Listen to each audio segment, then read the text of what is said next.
এবার ঋণের বোঝায় প্রতিনিয়ত জর্জরিত পাকিস্তান।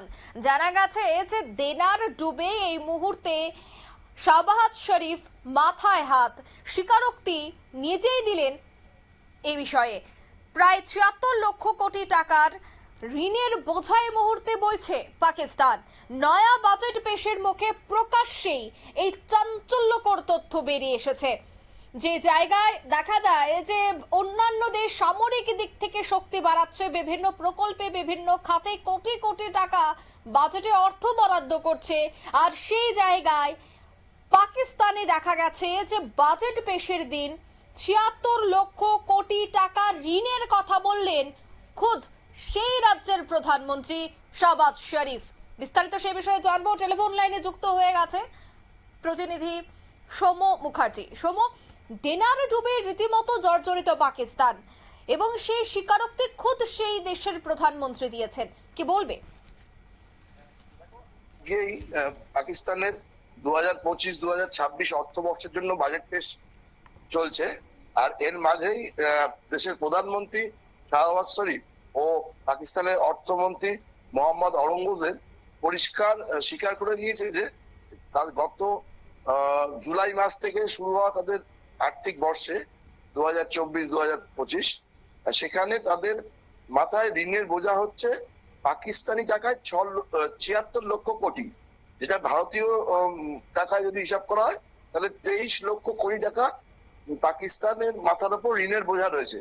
এবং বিভিন্ন বিশ্ব ব্যাংক ছাড়াও বিভিন্ন দেশের থেকে পাকিস্তান এতটা পরিমাণে ঋণ নিয়ে রেখেছে যে তাদের মানে রীতিমতো নাভিশ্বাস উঠে যাওয়ার কথা। এই অবস্থায় দাঁড়িয়ে তাদের পরিস্থিতি ভয়ানক বলেই স্বীকার করে দিচ্ছে তাদের অর্থমন্ত্রী। বলছে যে গত 2 বছর ধরে পাকিস্তানের অর্থনীতি ঘুরে দাঁড়ানোর চেষ্টা করছে, কিছুটা উন্নতি হয়েছে গত আর্থিক বর্ষে, কিন্তু সেইটা উন্নতি হওয়ার পরিমাণটা এরকম যে তাদের মাথায় ৭৬ লক্ষ কোটি টাকা ঋণ। মানে এটা সামনে আসার পরেই দেশের মধ্যে যারা অর্থনৈতিক বিশেষজ্ঞ আছে তারা চিন্তায় পড়ে গেছে যে আগামী দিনে পাকিস্তানের ভবিষ্যৎ কি হতে চলেছে।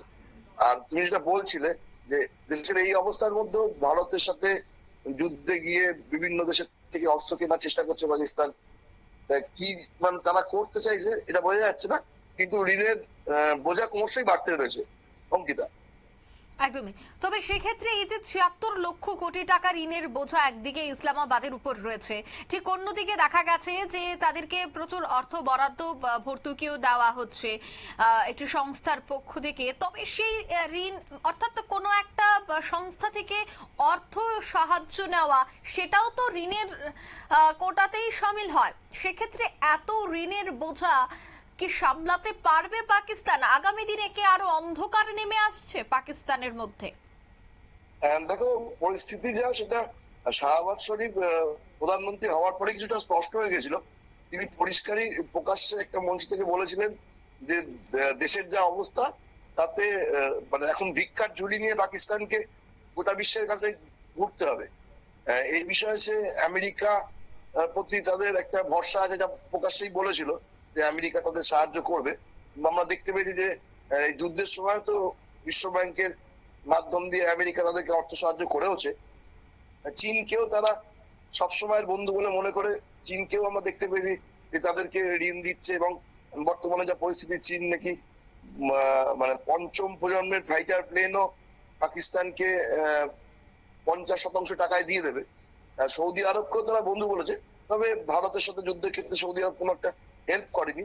এছাড়াও কাতার বা তুরস্ক এই সমস্ত পাকিস্তানে যারা সমর্থন করে তাদের কাছ থেকে পাকিস্তান প্রচুর ঋণ নিয়েছে, তাদের বোঝা চলছে। তা সত্ত্বেও তারা ভারতের বিরোধিতা করতে গিয়ে কিছু কিছু ক্ষেত্রে পাকিস্তানকে এখনো টাকা দিয়ে যাচ্ছে।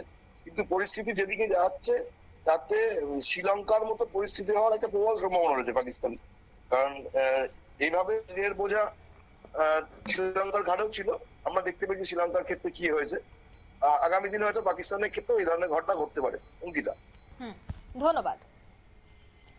অর্থাৎ শ্রীলঙ্কার যে ছবি ছিল সেই ছবি আবারও পাকিস্তানে ধরা দিতে পারে, কারণ কোটি কোটি টাকা ঋণ, আর সেই ঋণ নিয়ে কিভাবে দেশ চালাবেন শাহবাজ শরীফ। যে জায়গায় অন্যান্য দেশ অর্থনৈতিক দিক থেকে টেক্কা দেওয়ার চেষ্টা করছে, একের পর এক দেশকে টেক্কা দিয়ে কোন দেশ প্রথম 5-এর তালিকায় আসবে, সেই জায়গায় পাকিস্তান এতটাই ঋণে জর্জরিত যে সেখানে সরকার চালানো রীতিমতো একটা বড় দুষ্কর ব্যাপার হয়ে দাঁড়িয়েছে। তবে বাজেট পেশে যে তথ্য খোদ পাকিস্তানের প্রধানমন্ত্রী তুলে ধরেছেন, তাতে কিন্তু অবশ্যই উদ্বেগ বাড়ছে পাকিস্তানবাসীর মধ্যে। নিয়ে নিচ্ছে ছোট্ট একটি বিজ্ঞাপন বিরতি, সঙ্গে থাকুন।